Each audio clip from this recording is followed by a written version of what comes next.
कहानी की शुरुआत में हमें कॉबलर यानी मोची दिखाया जाता है जो एक के बाद एक जूता ठीक किए जा रहा था। काम करने में वो काफी तेज था, उसे इस चीज की काफी महारत थी। और ये मोची और कोई नहीं बल्कि हमारी कहानी का मेन कैरेक्टर मैक्स है। जूते ठीक करने के बाद जब वो अपनी दुकान से बाहर आया तो उसकी साथ वाली दुकान जो नाई की थी उसका मालिक वहाँ आता है जो काफी बूढ़ा था। वो मैक्स को कहता है कि बेटा तुम्हारी काफी उम्र हो गई है, ढूंढ लो कोई लड़की और कर लो शादी, कब तक ऐसी अकेली जिंदगी गुजारोगी। इसमें मैक्स जवाब देता है कि नहीं, मुझे जरूरत नहीं है शादी की, मैं ऐसे ठीक हूँ। जिसके बाद वो दोबारा से दुकान के अंदर जाकर बाकी जूते ठीक करने लग जाता है। जहाँ तभी उसकी दुकान पर एक गुंडा आया जो अपनी जूती पॉलिश करवाने आया था। मैक्स जब उसकी जूती पॉलिश कर रहा था तो वो गुंडे की घड़ी को गौर से देखने लगता है क्योंकि वो उसे बहुत अच्छी और कीमती लग रही थी। ये चीज गुंडे ने नोटिस कर ली थी और वो मैक्स से पूछता है, अरे भाई इतने गौर से क्या देख रहे हो? ये मेरे पास एक घड़ी नहीं है बल्कि इसके जैसी ढेर सारी घड़ियाँ मैंने जमा की हुई है जो सारी बहुत कीमती है। वो इतनी कीमती है कि मैं उनसे जो चाहिए वो खरीद सकता हूँ, यहाँ तक कि तुम्हारी 7 नस्लों को भी। अपने जूते पॉलिश करवाने के बाद वो मैक्स को एक जोड़ी जूतों की देता है, ये कहते हुए कि ये फट गए हैं, इन्हें सिलाई कर दो, मुझे शाम तक चाहिए क्योंकि मैंने इन्हें पहनकर एक पार्टी में जाना है। अब जब मैक्स उसके जूते ठीक कर रहा था तो अचानक उसकी मशीन में चिंगारियां उठने लगी जिससे मशीन में खराबी हो गई और वो बंद हो गई। इस वजह से मैक्स मैकेनिक को कॉल करता है और उसे कहता है कि मुझे अपनी मशीन अर्जेंट ठीक करवानी है। इस पर मैकेनिक ये कहकर मना कर देता है कि भाई देखो 2-3 दिन तक मैं बहुत मसरूफ हूँ तो इतनी जल्दी तुम्हारी मशीन ठीक नहीं कर सकता। जो सुनकर मैक्स परेशान हो गया क्योंकि उसे कैसे भी करके शाम तक गुंडे के जूते ठीक करके देने थे। तभी उसे याद आया कि बेसमेंट में भी हमारी एक काफी पुरानी मशीन पड़ी है जिसे पहले मेरे डैड इस्तेमाल करती थी, उनसे पहले दादा और फिर उनसे पहले परदादा, यानी वो खानदानी मशीन थी। अब उस मशीन पर जाकर मैक्स गुंडे के जूते आराम आराम से ठीक करने लगता है और वो जूते ठीक करने में कामयाब रहता है। जिसके बाद वो रात भर गुंडे के आने का इंतजार करने लगा, पर जब वो नहीं आया तो मैक्स जूतों का नंबर देखता है जो 10:30 था। वो सोचता है ये तो मेरा ही नंबर है, चलो पहन के देखता हूँ। अब जैसे उसने जूते पहने हैरत वो भी गुंडे का रूप ले लेता है। जब उसने शीशे में देखा कि मैं गुंडा बन गया हूँ उसे झटका लगा। अब वो जैसे जूते उतारता है दोबारा से अपने रूप में वापिस आ जाता है। फिर वो जाकर दुकान बंद करता है। वापिस आकर उसने दोबारा जैसे जूते पहने वो फिर से गुंडा बन जाता है। चौंक कर एक जगह पर बैठ गया। उसे कुछ समझ नहीं आ रही थी कि आखिर ये मेरे साथ हो क्या रहा है। वो 10:30 नंबर के और जूते ढूंढता है जो उसे मिल भी जाते हैं, लेकिन जब उसने पहनी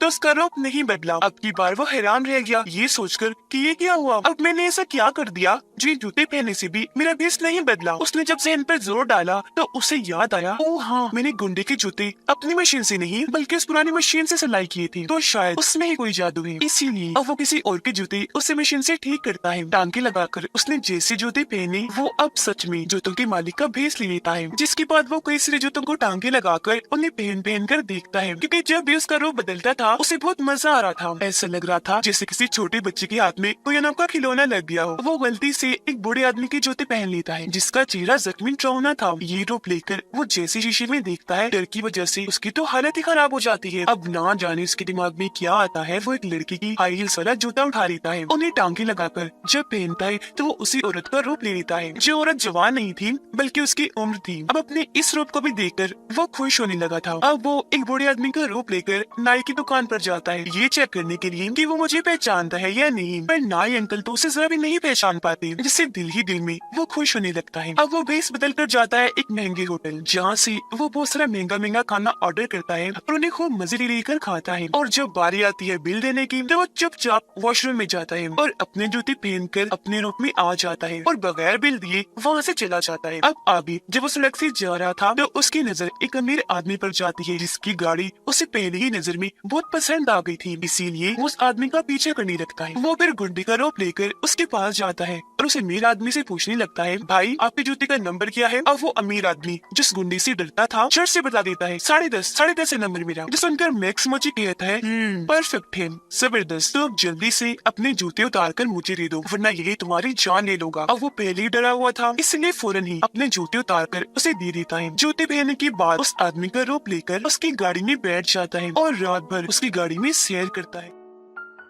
वो मस्ती से गाड़ी चलाता है क्योंकि उसे बहुत मजा आ रहा था। इस वजह से भी वो खुश था क्योंकि अब से पहले वो तो बस आम लोगों के जूते ही पहन चुका था। आगे वो अपने घर जाता है जहाँ हम उसकी बूढ़ी माँ को देखते हैं जिनसे वो बहुत प्यार करता था, पर आजकल बेचारी बहुत बीमार रहने लगी थी, बिस्तर पर ही पड़ी रहती है। वो अपनी मोम से पूछता है कि माँ अगर जिंदगी में आपको किसी जैसा बनने का मौका मिलता तो आप क्या बनती? इस पर उसकी मोम जवाब देती है, कुछ भी नहीं बेटा, मैं तुम्हारी माँ बनकर ही खुश हूँ, लेकिन अगर ऐसा मुमकिन होता तो मैं आखिरी बार तुम्हारी डैड की शादी न करना पसंद करती, लेकिन लेकिन क्योंकि तुम्हारी डैड तो मर चुकी है तो ये चीज तो मुमकिन ही नहीं। अगले दिन मैक्स जो अपनी दुकान पर था तो एक बहुत ही खूबसूरत लड़की उसकी दुकान पर आती है अपने दोस्त के जूते ठीक करवाने के लिए। मैक्स उसे देखता ही रह गया, फिर कहता है मैम आप बिल्कुल भी परेशान मत होइए, मैं इन जूतों को एकदम फिट करके रख दूंगा, वो भी बहुत थोड़े ही टाइम में। फिर शाम को लड़की की दोस्त के जूते ठीक करके वो उन्हें खुद ही पहन लेता है और उसके दोस्त का रूप लेकर लड़की के घर पहुंच जाता है जहाँ वो वॉशरूम में नहा रही थी, तो वो भी अंदर घुस जाता है। अब तभी मैक्स को याद आता है कि अगर ये जूता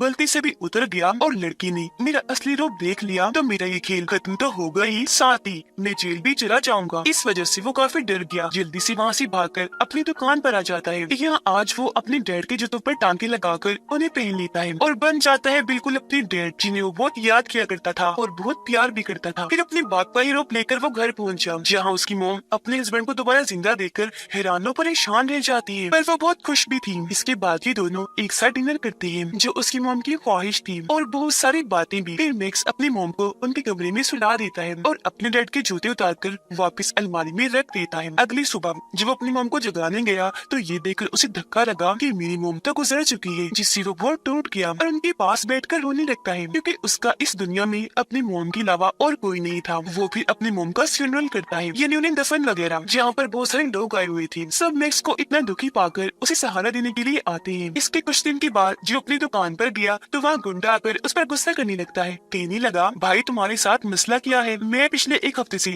तुम्हारी दुकान की चक्कर काट रहा हूँ पर हमेशा दुकान बंद होती है, कहाँ थे तुम और मेरे जूते कहाँ हैं, ठीक भी किए या नहीं। जिसमें मैक्स जवाब देता है भाई वो दरअसल मेरी मॉम की मौत हो चुकी थी इसलिए मैं दुकान नहीं खोल पा रहा था। गुंडा बोला तो ये बात है, अफसोस हुआ सुनकर, पर अब जल्दी कर मेरे जूते दे। मैक्स बोला अच्छा तो पहले वो पर्ची दो जो मैंने तुम्हें रसीद के तौर पर दी थी। गुंडा कहने लगा पर्ची, कौन सी पर्ची, मेरे पास कोई पर्ची वर्ची नहीं है। मैक्स कहते हैं तो फिर ठीक है, अगर पर्ची नहीं है तो फिर जूते भी नहीं है। ये सुनकर तो गुंडे को बहुत गुस्सा आ जाता है, इसीलिए वो उसे धमकाने लगा कि बच्चों अगर तो कल तक मेरे जूते ना मिली तो तुम्हें भी मार कर तुम्हारी माँ के पास भिजवा दूंगा, फिर वहाँ बैठकर बनाते रहना ये पर्ची वर्ची। ये कहने के बाद वो यहाँ से चला जाता है। उसके इस बर्ताव पर मैक्स को बहुत गुस्सा आया, इसलिए वो अपने कस्टमर का रूप लेकर उसका पीछे करने लगता है। अब वो हमेशा अपने पास लोगों के जूते रखता था, इसलिए बार बार बीस बदल कर उसका पीछे करने लगा ताकि गुंडे को उस पर शक न हो। पीछे करते करते उसे पता चला कि ये गुंडा तो बहुत ही खतरनाक इंसान है जो लोगों से मारपीट करके जबरदस्ती पैसे वसूल करता है। अब आगे जब गुंडा किसी काम के सिलसिले में वहाँ से जाता है तो मैक्स उसका रूप लेकर उसके घर में घुस जाता है जहाँ उसे गुंडे की दोस्त मिलती है जो उस पर गुंडा समझकर बहुत गुस्सा करने लगी क्योंकि गुंडे का बर्ताव उसके साथ ठीक नहीं था, तो वो यहाँ से घर छोड़ के चली जाती है। उसके जाने के बाद मैक्स पूरे घर की तलाशी लेता है जहाँ उसे एक ब्रीफ केस मिला जिसके अंदर वो सारी गन्स पड़ी हुई थी जो देखकर उसकी आंखें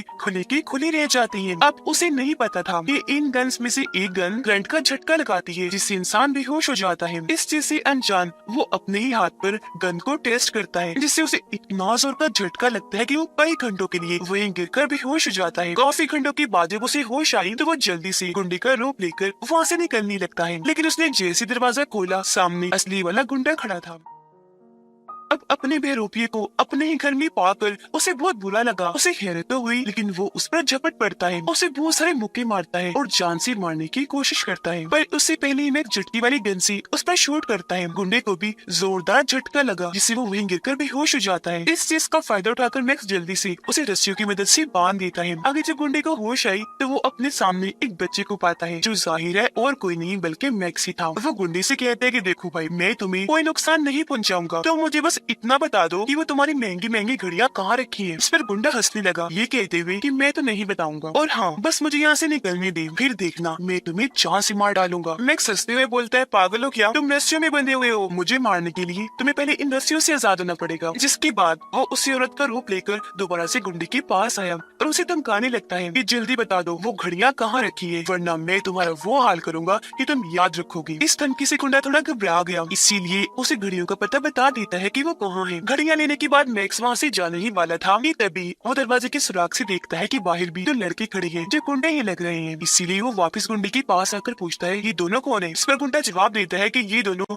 मेरे ही लड़के हैं जो मेरे एक इशारे पर किसी को भी कहीं भी मार सकते हैं। इस पर गुस्से में मैक्स उसे पूछता है कि बकवास बंद करो, अपनी तारीफें करना बंद करो, बताओ कि ये यहाँ क्या करने आई है। गुंडा जवाब देता है वो दरअसल हमें किसी को मारने का कॉन्ट्रैक्ट मिला है तो उसके एडवांस पैसे लेने हमने जाना है, तो ये लोग बस मुझे लेने ही आए हैं। हैं। हैरान होते हुए मैक्स पूछता है, पैसे? कितने एडवांस पैसे? गुंडे ने जवाब दिया, $50,000। अब इतने सारे पैसे पर सुनकर मैक्स तो खुशी से झूम उठता है। उसकी तो जैसे लॉटरी ही लग गई थी, क्योंकि इतनी बड़ी रकम उसने आज से पहले कभी देखी भी नहीं थी। इसीलिए वो झटकी वाली गन से दोबारा से गुंडे को बेहोश करता है और उसका रूप लेकर उन लोगों के साथ चला जाता है। एडवांस पैसे लेने के लिए वो उसे इस शहर की सबसे अमीर शख्स के घर ले जाते हैं, जहाँ उसकी मुलाकात एक औरत से होती है जिसका नाम ग्रीन बेल्ट था। वो उसे $50,000 देकर कहती है, ये लो एडवांस पेमेंट, बाकी काम होने के बाद अगर कोई गड़बड़ ना हुई तो। ये पैसे लेने के बाद वो औरत का रूप लेकर दोबारा से गुंडे के घर जाता है घड़ियां लेने के लिए। पर जब वो घर आया तब तक गुंडा खुद को रस्सियों से छुड़वा लेता है। अब इसने जैसे दरवाजा खोला वो इस पर गन तान के खड़ा हो जाता है, फिर इस पर झपट कर जमीन पर गिराकर मारने की कोशिश करने लगता है। इस दौरान मैक्स खुद को बचाने के लिए बार बार अपने पैर जमीन पर पटक रहा था, जिससे उसका एक जूता निकल गया और बस ऐसा होते ही वो अपने असली रूप में आ जाता है। इसे देखकर गुंडा एकदम हैरान रह गया, उसे झटका लगा, ओह ये क्या। पर जब मैक्स ने वहाँ से भागने की कोशिश की तो गुंडा उसे दोबारा से पकड़ लेता है और फिर से मारने की कोशिश करने लगा। पर खुद को छुड़वाने के लिए मैक्स अपने सैंडल की हाई हील से उस पर हमला करता है। हाई हील गुंडे की गर्दन में घुस गई, जिससे वो वहीं गिर गया। उसका गला फट गया था, जिसमें से बहुत सारा खून आने लगा और यहीं पर गुंडे की मौत हो जाती है। अब ये देखकर मैक्स काफी परेशान रह गया। वो डर भी गया था, क्योंकि आज से पहले उसने इतना बड़ा गुनाह नहीं किया था। वो वहाँ से भाग जाता है। घबराहट में घड़ियां पैसे भी वहीं भूल गया था। घर जब आया तभी उसे सुकून नहीं आ रहा था, उसे दुख हो रहा था। इसीलिए खुद ही को इस चीज की सजा देने के लिए वो पुलिस स्टेशन पहुंचा, जहाँ पर वो ऑफिसर्स को सारी बात बताकर खुद को उनके हवाले कर देता है। लेकिन जब पुलिस वाले उसके साथ गुंडे के घर आए तो वहाँ लाश तो दूर की बात, उसके खून का हल्का सा निशान भी नहीं मिलता और तो और पैसे और घड़ियां भी वहाँ से गायब हो चुकी थी। जो सब देखकर मैक्स काफी हैरान और परेशान रह गया कि ये क्या हो गया। अब ये देखकर पुलिस को गुस्सा आया, क्योंकि उन्हें लग रहा था कि मैक्स पागल है और इसने हमें भी पागल बनाने की कोशिश की। इसलिए वो मैक्स को कहते हैं, या तो तुम किसी मेंटल हॉस्पिटल में जाकर दिमाग के डॉक्टर को चेक करवाओ या खुद ही पागल खाने दाखिल हो जाओ। जो कहकर वो यहाँ से चले जाते हैं। अब जब मैक्स अपनी दुकान पर वापस आया तो वहाँ उसे पैसों और घड़ियों से भरा हुआ बैग भी मिल जाता है और साथ ही उस औरत की हाई हील्स भी, जिन्हें देखकर वो काफी हैरान रह गया। सोच भी पड़ जाता है अब ये काम किसने किया होगा। जिसके बाद वो बैग को उठाकर कहीं जाने ही लगा था कि तभी साथ वाली दुकान की नाई आकर उसे कहने लगती है, मैक्स बेटा ये तुम क्या कर रहे हो? जब से तुम्हारी मॉम गुजरी तुम ठीक से दुकान ही नहीं खोल रही, कभी आते हो कभी नहीं आते, ये क्या चल रहा है सर? इस पर मैक्स जवाब देता है, अंकल अभी मैं एक काम से जा रहा हूँ, किसी के पैसे लौटाने हैं, तो इस टॉपिक पर आकर आपसे बात करता हूँ। इस पर नाई उसे कहने लगा कि बेटा जो पैसे तुम्हारे पास है इन्हें तुम अपने ऊपर खर्च करो, इतना भला बनने की जरूरत नहीं है।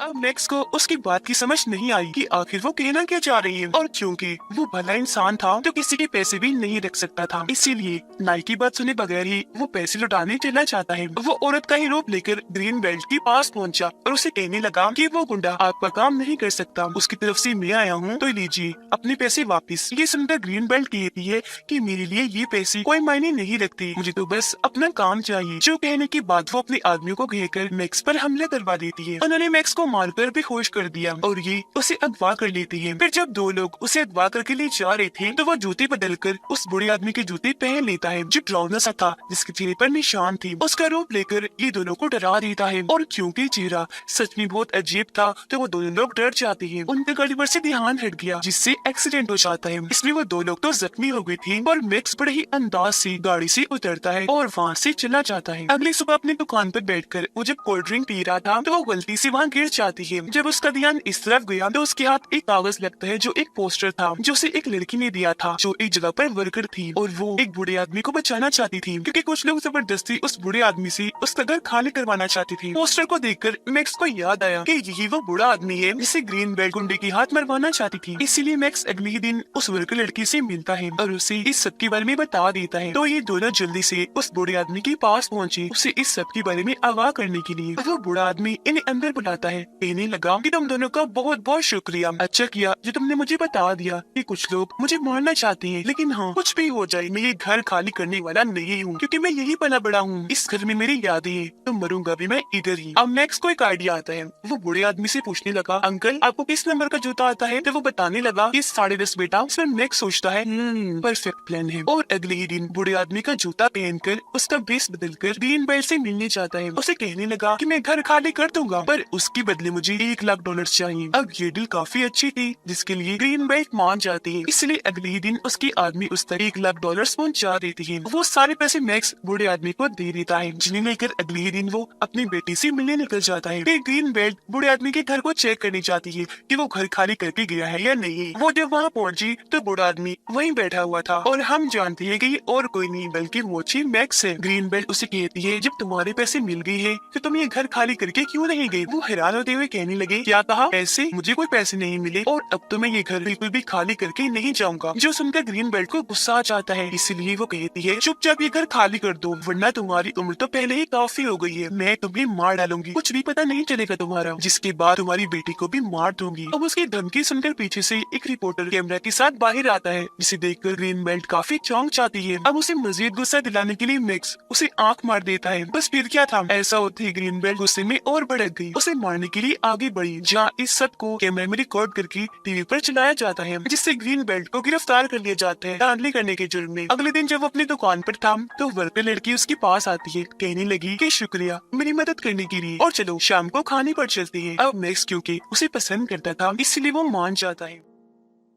अब गुंडे की दोस्त नाराज थी, तो उसे मनाने के लिए वो गुंडे का रूप लेकर उसके दोस्त के घर गया और उसे वो महंगी घड़ियां गिफ्ट के तौर पर देता है ताकि वो मान जाए। ये करके जब वो वापिस आ रहा था तो कुछ लोग उसे असली वाला गुंडा समझकर अगवा कर लेते हैं और अपने साथ कहीं नहीं जा रहे थे, पर तभी उनकी गाड़ी का एक्सीडेंट हो गया, इसलिए मैक्स भी बेहोश हो जाता है और जब उसकी आँख खुलती है तो वो खुद को नाई अंकल की दुकान पर पाता है, जो उसे एक ताकतवर चीज मुरब्बा देते हुए कहते हैं कि बेटा ये खा लो, थोड़ा सा खा लो बेशक। इस पर मैक्स कहता है, नहीं अंकल मुझे नहीं खाना, मुझे पसंद नहीं है। नाई कहते हैं, बेटा जिद ना करो, थोड़ा सा ही खा लो, क्योंकि जिस तरह तुम बार बार एक जिस्म से दूसरे जिस्म में जा रहे हो ना, ये तुम्हारी जान के लिए खतरा है, तभी मुरब्बा ही तुम्हारे काम आ सकता है। ये सुनकर मैक्स काफी हैरान रह गया, उसे पूछता है, क्या मतलब है आपका? आपको कैसे पता कि मैं एक जिस्म से दूसरे में जाता हूँ? इस पर वो कहने लगा, तुम्हें क्या लगता है बेटा, मैं सिर्फ नाई हूँ और यहाँ बस लोगों के बाल बनाता हूँ? नहीं, मैं भी एक मोची हूँ और तुम्हारे जैसे काम करता हूँ। ये कहकर वो जूते उतारते हैं और वापिस अपने असली रूप में आ जाते हैं, जो और कोई नहीं बल्कि मैक्स की डैड थी, जिन्हें देखकर मैक्स को अपनी आंखों पर यकीन नहीं आता। वो चौंक जाता है क्योंकि उसकी डैड जिंदा थी, जो सालों से नाई का रूप लेकर मैक्स की साथ वाली दुकान पर काम करते थे। इन्होंने ही गुंडे की लाश को वहाँ से गायब किया और पैसों घड़ियों से भरा हुआ बैग मैक्स की दुकान पर लाकर रख दिया ताकि उनकी बेटी पर कोई मुसीबत न आए और वो इन पैसों घड़ियों से अमीर बन जाए। जब भी तो नाई के रूप में उन्होंने कहा था कि तुम इन पैसों को अपने लिए खर्च करो। अपने डैड को जिंदा पाकर वो बहुत खुश हो गया और फौरन उनके गले से लग जाता है, पर थोड़ी ही देर के बाद उसे उन पर गुस्सा भी आने लगा, इसीलिए वो पूछ लेता है, क्या आपको कभी मेरी या मॉम की याद नहीं आई? जिस पर वो कहते हैं कि आती थी, हर पल आती थी, पर मैं तुमसे तो मिल लेता था, तुम्हारी मॉम से नहीं मिल सकता था क्योंकि मैंने जो बुरे काम किए उस वजह से कुछ लोग मेरे पीछे पड़े हुए थे। अब मैक्स उनसे पूछता है, अच्छा डैड बताइए वो जादुई मशीन हमारे पास कहाँ से आई? इस पर वो जवाब देते हैं कि वो एक महान आदमी ने तुम्हारे परदादा को दी थी, जो फरिश्ता बनकर हमारी जिंदगी में आया। तुम्हारे परदादा ने उसकी जान बचाई थी तो उसने उन्हें ये मशीन दी, जिसने हमारी जिंदगी ही बदल के रख दी। ये बताने के बाद वो उसे अपने खानदान की विरासत दिखाती है। जब वो उसे एक जगह पर लेकर गए तो जहाँ जहाँ नजर जा रही थी वहाँ ही जूते पड़े थे, जो आम जूते तो बिल्कुल भी नहीं थे, क्योंकि ये उसके परदादा से लेकर आज तक जितने भी बड़े बड़े अमीर मशहूर लोग थे उनकी थी। तो अब आप अंदाजा लगा लें कि ये कितने कीमती जूते थे। अब मैक्स कहते हैं, चलिए डैड घर चलते हैं। इस पर उसके डैड कहती है, चलो बेटा, लेकिन सामने वाले दरवाजे से नहीं, पिछले से। जो कहकर उसे पीछे के रास्ते से गिराज में निकल जाते हैं, जहाँ पर काले रंग की बहुत ही महंगी खूबसूरत गाड़ी खड़ी थी, जिसे चलाना हर किसी का सपना था और इसे चलाने के लिए उसके डैड ने एक बहुत अच्छा ड्राइवर भी रखा हुआ था। जिसके बाद उसके डैड बताते हैं कि बेटा हमारा इसके अलावा और भी काफी बड़ा बिजनेस है। तुम्हें अभी तक यही पता होगा कि हम सिर्फ जूते सीने का काम करते हैं, पर सिर्फ यही नहीं, हम ड्राई क्लीनिंग का भी काम करते हैं और हमारे पास जितने भी लोगों के कपड़े आते हैं उन्हें भी हम इस मशीन से टांका लगाकर अपने मकसद के लिए इस्तेमाल करते हैं। तो बेस बदलने वाला चक्कर न सिर्फ जूतों के साथ है बल्कि कपड़ों के साथ भी है और कपड़े भी अमीर अमीर बड़े लोगों के हैं। तो हम दुनिया में किसी भी इंसान का रूप लेकर वो बन सकते हैं, जो कोई आम बात नहीं, एक बहुत बहादुरी ताकत की बात है। ये बताने के बाद वो अपनी इस गाड़ी में बैठकर यहाँ से घर के लिए निकल जाते हैं। ये जिंदगी उन्हें बहुत खुशियाँ देती है, वो सुकून से अपनी जिंदगी गुजार रही थी और इसी के साथ ये फिल्म इधर ही खत्म हो जाती है।